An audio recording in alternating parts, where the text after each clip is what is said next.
rocking with some of the realest coaches in the game. Coach RB and Coach CB. Area code 459.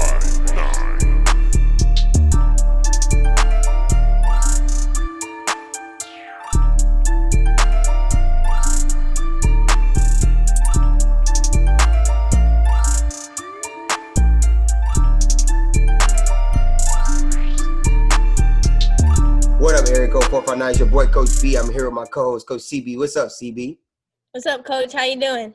Man, I'm blessed. I'm super blessed. I'm charged up, excited about the guests we have tonight in our episode. But before we get there, let's go ahead and thank some people. We want to give a shout out to In-House Inc. for the awesome job that they've done creating our logo that's behind both me and Coach B. Also want to give a shout out to J Made Crafts for all the household items that she's created and also helping us get our t-shirts put together. Last but not least, we want to give a huge shout out to George Frost. He's our guy with East Bay. He's done an amazing job putting our East Bay store together. So if you like our logo on all your favorite Nike and Jordan apparel, make sure you click the link below and you go get some of that gear. We can't forget all of the supporters, our friends and our family for all the support that they've given us and helping us shape our vision. Also want to give a shout out to God, most importantly, for allowing us to use our lives to impact those around us. Man, I'm super excited. We're at another point in our mini series called The Transition. We're talking mentee to mentor tonight. Let's go ahead and introduce our guest. We want to introduce somebody that's been highly recommended to us. Really awesome guy. He's originally from Maryland, where he played high school basketball at DeMatha Catholic High School. He then continued his career at the University of Maryland, where he was a 3-year starter and helped lead the Terrapins to 3 NCAA tournament appearances and 2 Sweet 16s. From there, he took his talents overseas, where he played in many different countries. After retiring from playing, he then joined the coaching world, where he began his career on the high school level. Then joining the college world, where he now resides at George Mason University. While here, he has been named one of the top 50 most impactful mid-major assistants in 2020 and is known for his ability to recruit. Let's welcome to the show Coach Duane Simpkins. How you doing, Coach? I'm doing well, Caitlin. Thank you guys so much for having me. I appreciate it. Man, Coach, thank you for being here. We really appreciate it. Man, I get the opportunity to introduce this episode. Remember, this is part of the mini series, The Transition. We're going from mentee to mentor. When I think about this episode, I remember what it was like going from being a student to a teacher. Being in the education field, you get to see the transitions of maturity as you go from being the person who has to organize oneself to receive and apply knowledge to being the person who differentiates and delivers the knowledge. In order to be successful at this, one must discover and develop different qualities to help. For example, when I was going through grad school, my professors used to tell me things like approach everything like a student or with a student mind. Also be open to feedback and immune to criticism. And just do it, because you never know unless you try. Today, let's talk about some of those qualities and opportunities from transitioning from being a mentee to being a mentor. Coach, what are some of the qualities which I call non-negotiables that you look for in a mentor? I would say, first and foremost, I think it's a two-pronged thing. I think honesty and someone who truly cares about you. I think that honesty, if someone truly does care about you and your well-being presently, your future, they'll be willing to tell you when you're not doing something right. So I think those two things go hand in hand. Just having someone that's always going to be honest with you, tell you the things that you may not want to hear. Then that person also has to be a great listener. Obviously, someone that you look upon as a mentor, someone who can help guide you. I think it's really imperative that person be a tremendous listener as well. I love that you started with honesty, because people that don't understand how important it is to have people that aren't afraid to tell you what it is. You know, I don't like having yes men in my life because they don't push me to be great. And especially when you're trying to build relationships, honesty is very important when it comes to that. And most of the time, you never know what people are going through. But it is the unique position of a coach that allows, we have the opportunity to create a safe space for open discussion and vulnerability. My question for you, Coach, is how do you create this space for open discussion and vulnerability within your program? And then how has creating this space allowed your relationships to grow stronger with those that you work with? I think the first thing is to you have to be vulnerable to, but you have to let yourself be open and vulnerable to that person that you are trying to help. For instance, I remember there's a young man on our team. He's a senior now. His dad passed away when he was 12 years old, and his dad so happened to be the date that he passed away was a couple days after my birthday. Not the same year, obviously, but every year that time of year, this young man would, you could tell he wasn't himself. And a couple years ago, he divulged to me what was going on with him, and I was able to express to him, hey, I lost my mom when I was 9 years old, right? And I was able to share some things with him that let him know that, hey, like, you're not alone in this, right? Somebody that that somebody that you're in daily contact with, your coach in this situation, has been through a similar situation. And I think by being able to make myself be vulnerable and share my emotions with him, it also allowed him to do the same thing. And we were able to communicate on a level that's different than maybe that what he would communicate with someone else, maybe on our staff. Everybody's going to have different levels of communication and different levels of experiences that they'll share. And I was just blessed to be a vessel, man, to be able to share those things with that young man while he was going through a challenging time.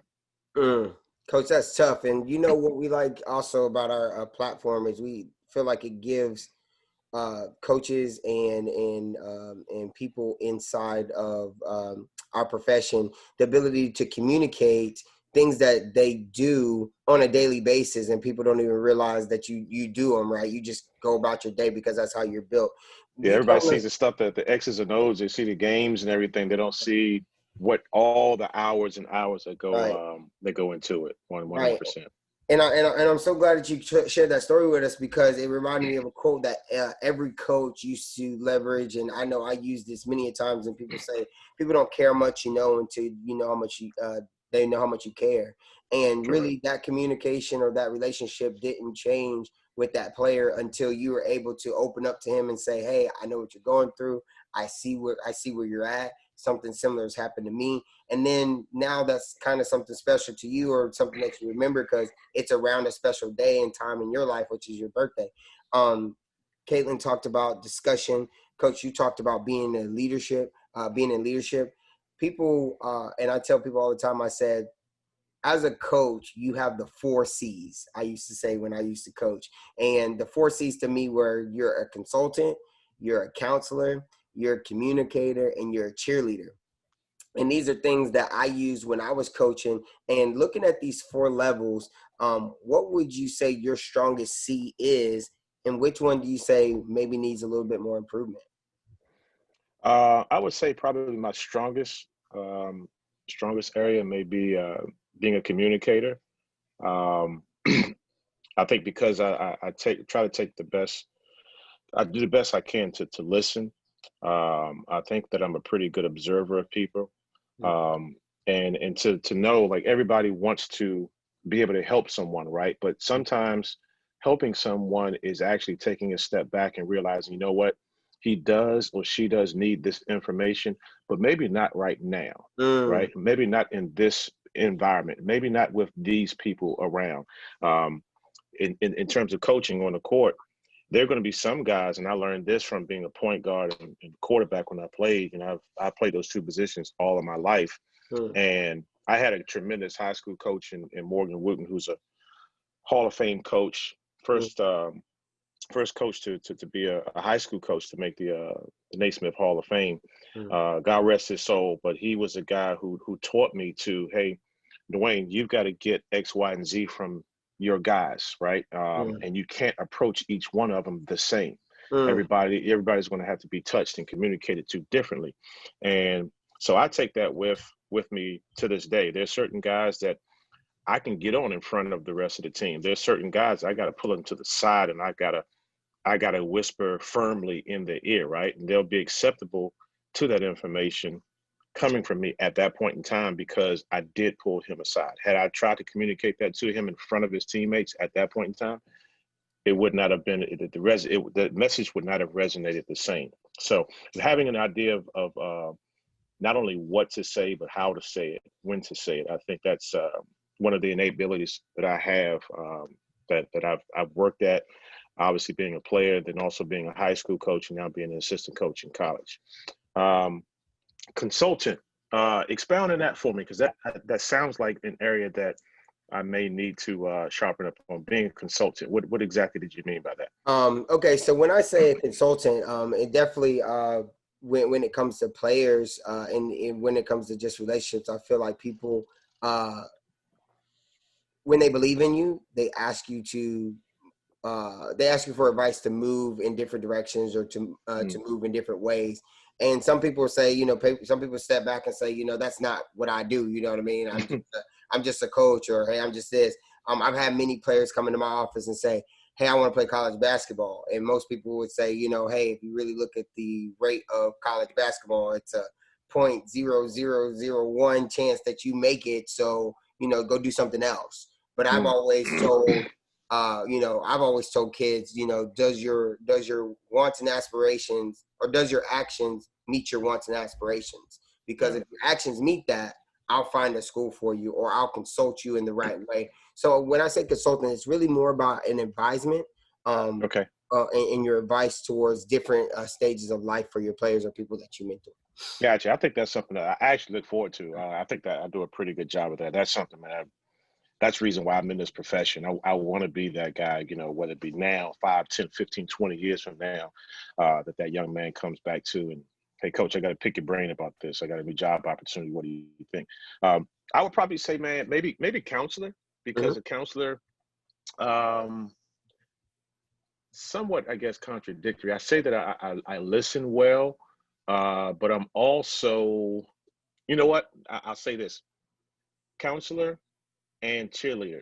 Those two things I probably can get better at. And the reason why I say that is because I'm quite honest with my guys, and I guess that could be a blessing and a curse at the same time. I want to push my guys. I want to tell them when they've done well, but sometimes the warm and fuzzy stuff in terms of being a cheerleader, I may need to do more of, especially at certain points in time. So I think I do a pretty good job with it, but it's not something it's not completely innate for me. I got 2 boys, one's 16 and one's 12.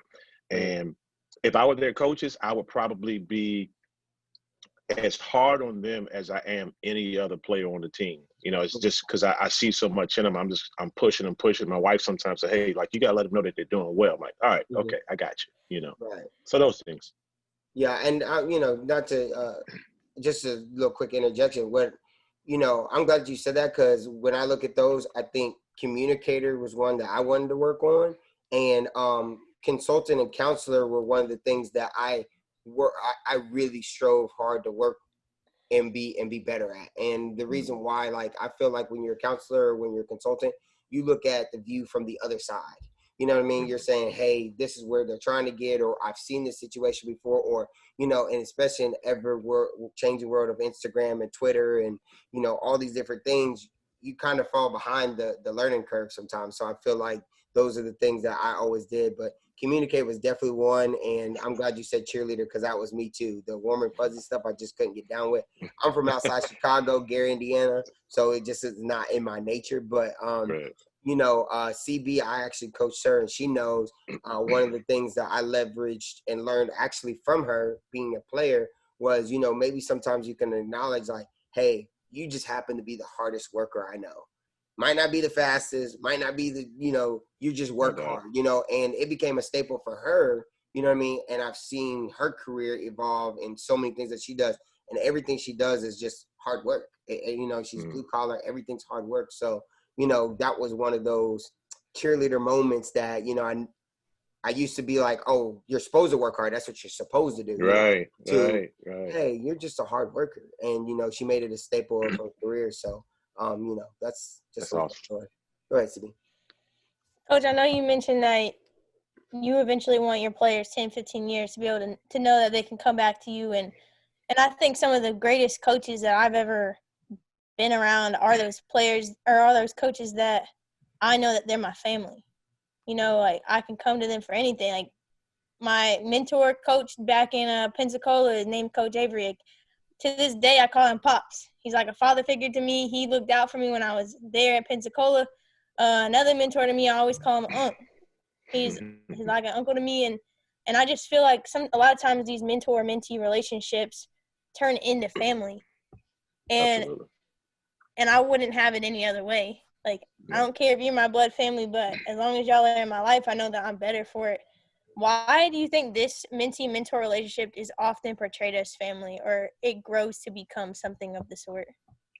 I think you just hit the nail on the head, Caitlin, because you're around that person so much that you've had experiences, ups, downs with that person or persons, and they do for you like your blood family would do, right? If you're on the road, AAU tournament or what have you, you're short on funds, they're gonna make sure that you eat, right? They're gonna make sure that, hey, you're struggling to get to practice because your mom's working late or dad's not home or what have you.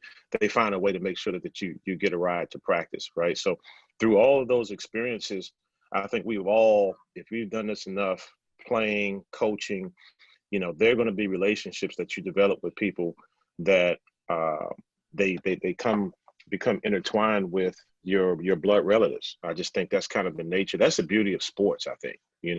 Aside from the wins and losses, those relationships that you forge with your coaches, with your teammates, those relationships, you won't find other relationships like that until you get married, you have kids, right? When I played overseas in Europe, that was one of the things that I struggled with, was the fact that the game to me was not pure anymore, from the standpoint of, you play high school ball, you play AAU basketball, like you're playing, yes, you're trying to get a scholarship and everything else, but like everyone is truly quote unquote sacrificing something, right? But when you played in Europe, I was never fortunate enough to have like a 2 or 3 year contract. It was year to year.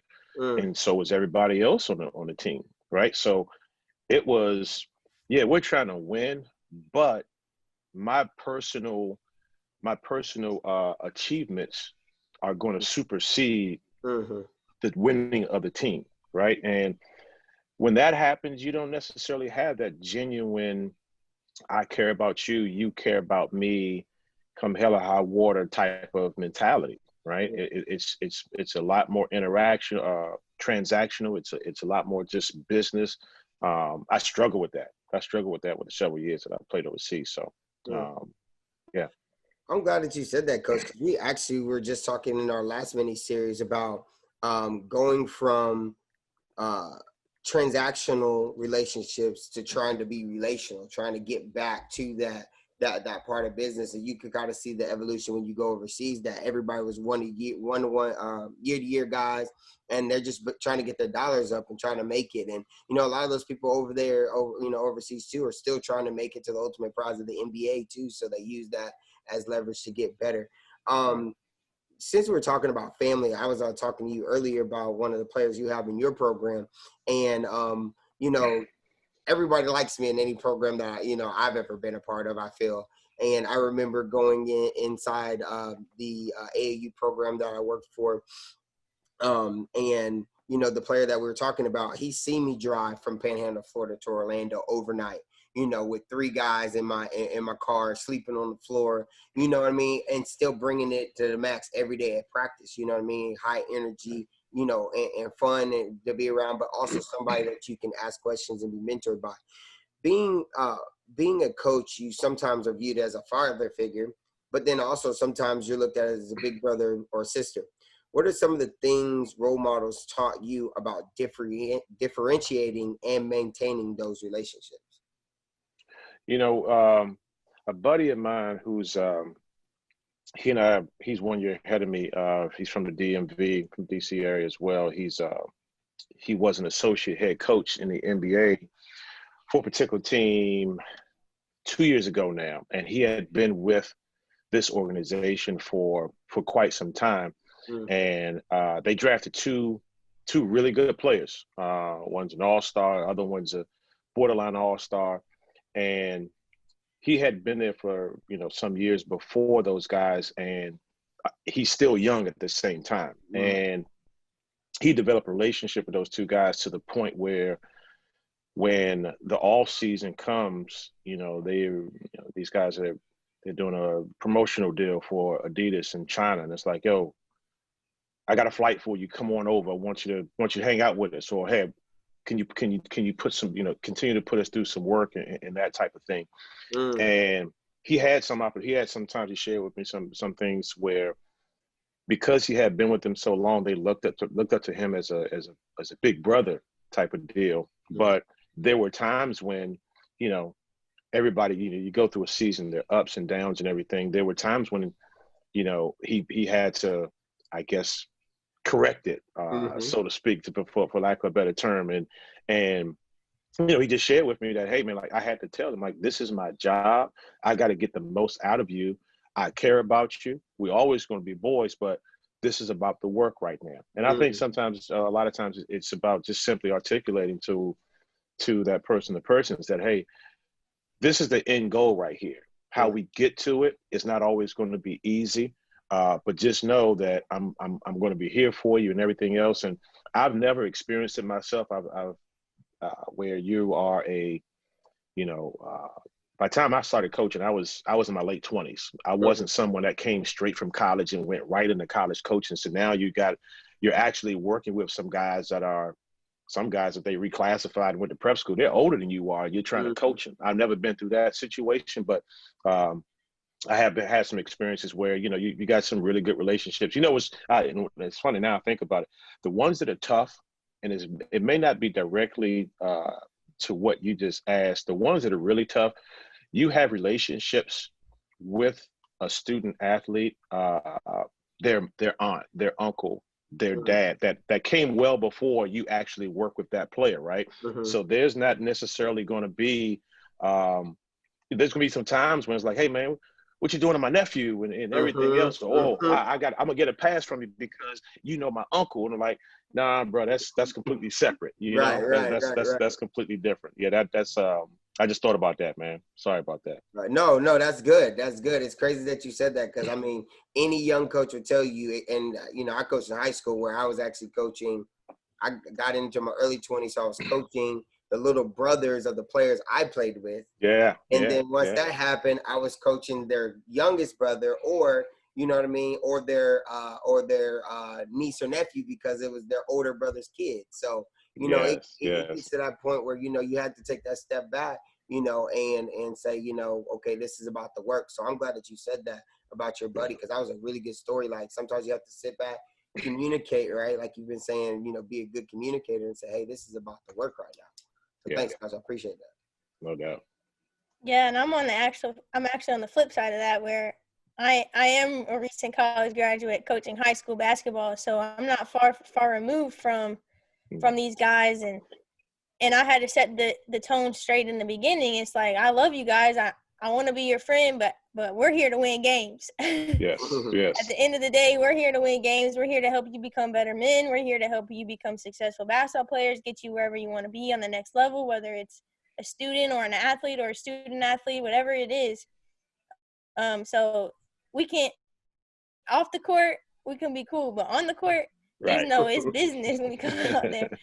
But I love this mentee mentor relationship thing. It's something that I hold so much value in, because I wouldn't be where I am without all the people that have paved the way, all the people that have pushed me to be excellent, all the people that have had honest conversations with me to get me where I am today. What has this type of relationship done for you, or what does it mean to you when it comes to your life, Coach? It's made me pay it forward, right? And what I mean by that is, when I look at, I mentioned him earlier, Coach Morgan Wooten, who is, I've been blessed. I've had two Hall of Fame coaches that I was coached by: Morgan Wooten at DeMatha High School and Gary Williams at the University of Maryland. And I tell people all the time, I joke with Gary when he has brought it up to me. He said, man, I heard you say Coach Wooten's your best the best coach, in your career. Like, yeah, man, he was special, right? He was special. And one of the reasons why he was so special was because all of the teachings outside of the game of basketball, the hours of communication and talk about things is completely unrelated to basketball. And because of that, that has given me a foundation from which that's what I draw from, right? I think so many people who are in coaching, you coach innately by extension of what you've been exposed to, whether it's good or bad. If you see a coach who was he was a yeller, he was a screamer, more times than not, you're going to gravitate. At least you're going to start when you do start your college career, your coaching career, you are going to gravitate to what you've been exposed to more times than not. Now, eventually you start to find out, who you are as a coach. But for me, I had to find my way. But one thing that has never changed is all those methods of teaching outside of the game of basketball. That is something that I have really embraced because that's what I loved about my coach. And I think that is something it's the reason why he was a Hall of Fame coach, I believe. I think that's the reason why when he passes away, they took 2 days at DeMatha High School to have enough people to be able to come through there and celebrate him. Right. That was the legacy that he set. So for me, that's the foundation. That's what gives me the most joy and everything when it comes to, like you said, the mentee deal. I never want to be a person that says that I've got all the answers. Coach Wooten was never that way. It always seemed like he did. But he would be quick to tell you, like, Duane, let me think about that one. I got to get back to you on that, right? And I have a number of guys that now that I've been in college now for 10 years, I'm associate head coach. There are a number of guys who I've developed relationships with, and they're varying levels. Some of them are, not gonna say superficial, but they're not to the level of that I have with some other guys that I've known for quite some time. But nonetheless, when I do have conversations with them and they ask me, hey, coach, how do you network, or how do you do this or that and everything, I'm quick to tell them, like, hey, I don't have all the answers. I don't know about that one. Let me circle back with you on that one. If I feel strong enough about something, I'll share those things with them. But I take that very, very seriously because I had somebody in my life to help me do that. And I want to make sure that I'm doing the best that I can to impart, some type of wisdom. It may not be perfect. It may not check every single box, but I want to be able to pour into that person and just do my part in terms of giving that person some information that may make them a little bit more successful at what they do. Coach, you do bring up the. Oh my God, I'm sorry. Sorry, I love that you bring up the lessons outside of basketball because I have a similar story. Like Coach Avery, he's one of those people. It's like, I honestly feel like that was his gift that God gave him, is how to relate the game of basketball to life. And there's so many things that he pulls from life to relate to basketball to make it click for all the younger kids that he works with. And I use I steal all of his stuff. I don't know anything. I just steal it all from him. But he was talking about, he told us one time, we had about 30 high schoolers in the gym that we work with every day. And he told them, he said, all y'all want to go to college, but all y'all don't understand that you're missing something to your game. And a coach, especially a college coach, a scout, they're like the master chefs. They come in there, take a spoon, taste it, and tell you everything that's in it and knows what's missing to make it taste better. And he said, all of y'all are like a cake. You're all missing some ingredient, and the scout, the master chef, are going to come in there and they're going to taste what they're seeing and say that it's going to taste bad. But when you come in the gym every day, we're trying to add to your game, not take away. So we help you create something that's a lot sweeter. So now when the master chef comes in, you taste good to them. And you could see on their face that it just clicked for them. And they're like, oh, dang, this is what training does for me. This is what getting in the gym, putting in extra work does for me. It helps me add to my game so I can be more of a complete player, so I can go out there and get what I'm trying to earn. And so all of those little things. That is awesome. I'm going to steal that one. I like that. That is really good. Yeah. Go ahead, Coach. I stole it from him, so you can steal it too. That's great. I've got to use it. That's really good. I like that. Man, and Coach Avery is really, really good. I've just learned, like I said, I coach Caitlin, and I've just been so blessed to learn so much from her on the other side and watch her grow. And Coach Avery is a big part of that. And that was one of the things that, as a mentor of hers, I told her when she moved to Pensacola and played college basketball. I said, you need to get involved over there with somebody, you know, that can make you better. And it just happened. She met this guy at a camp that I was putting on at my gym, which she later connected over there with him. So that's just great. When we just talk about collaboration, who is somebody, and they could be famous, like I said, you set the bar very high with Gary Williams and Coach Wooten. Who is somebody that you would like to collaborate with to create a mentorship program, and why? Obviously, Coach Wooten, talked about him. I've always been enamored with Brad Stevens. His demeanor, he's got to have some magical ingredients in terms of his ability to communicate, to get, you know, working with NBA players and college players are two completely different things, you know, from the guys that I know that are in the business. And especially as a head coach, your temperament, demeanor has to be at a certain level in addition to your X's and O's acumen. So I would be thrilled to be able to get a little peek behind the curtain in terms of collaborating with him.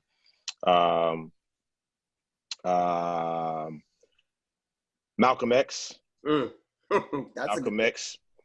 He is somebody, man, that especially in light of our present social climate, you know, so many people in society as a whole, when they look at Malcolm X, you hear Malcolm X, you hear or you think of, you know, angry, somebody who is counter to, you know, the government and everything else. But this guy lived three different lives almost. You know, he was an ex-con, he was reformed, he was a Black Muslim who was, you know, hey, by any means necessary, militant, yeah. to later on being very much closer to what everybody saw in Martin Luther King. You know, he realized that there were certain things that his certain ideologies weren't necessarily right. He came full circle. So to be with somebody like that, man, especially in light of where we are right now, I would relish that. That's for sure. Man, for sure. I actually use Martin Luther King and Malcolm X in just my study and my demeanor of how I educate anyway, just because, like you said, just going through, Malcolm X went through such a reflection period, and people don't understand. And each stop of that reflection period, we just talked about in one of our other episodes, talked about like a reset or recalibration. Yeah. And that was kind of like him, like, hey, I got to this point in my life. I've done that. Let me move to this part. And he's always reflected and improved. Coach, one more question for you. Here at Area Code 459, we always leverage love and passion as a staple of our relationships. How do you use unconditional love or passion where you work? Oh, man. Well, the unconditional love for me, I mean, it comes from just I'm a Christian first and foremost. I'm a father. I'm a husband, and I'm a brother. I'm a son. But first and foremost, I'm a Christian, right? I want someone to be empathetic to the things that I go through, the things that I feel. And I want to be able to do the same for those young men that I work with. Too many times people look at student athletes and they see them on TV for that 2-hour period. They don't know all the other things that are going on and those 12, 13 individuals on that team are all different. They come from different backgrounds. They come from different parts of the country, different socioeconomic backgrounds. You know, you coach a young man, you don't know all the things that has gone on in that kid's life that's formed him into being the person that he is. He may flip off on you when you come at him a certain way, when you talk to him a certain way. Well, you didn't know that when he was 5 years old or 7 years old, he went through these particular things that are still in there, things that he's never talked to anybody about. He's never been to counseling. So I know that's a lot, but I think that all of that put together, it's made me a lot more conscious and empathetic to the plight of the young men that I'm working with, and whether they're coming from a bad home environment, whether they're coming from a bad academic environment, they didn't choose to be in those environments, right? But nonetheless, they have put themselves in a position where they're able to utilize the game of basketball to get a free education and to hopefully put food on the tables for themselves until they get into the real world and get a 9-to-5, right? And I used it. My dad has a phrase that he always told me. He said, "Hey, I'm trying to give you tomorrow's news today," and that's what I see myself as, just trying to lead these guys to, especially African American young men. I am one of them. I was their age. I can tell them that there are going to be certain things that when this game of basketball is taken away from you, right? You are no longer going to be Duane Simpkins, the basketball player. You're Duane Simpkins. And when you are Duane Simpkins, there are going to be certain things that are not going to be afforded to you anymore because you're not Duane Simpkins, the ball player. Now you are Duane Simpkins, the black driver who gets pulled over. You are Duane Simpkins, who is trying to go get that home loan at a good rate. And you've got to do all that you can to prepare yourself to put yourself in the best situation, right? So all these things matter. There's things that I feel really, really passionate about to share with the young men that I work with, and that's where that unconditional love comes from for me.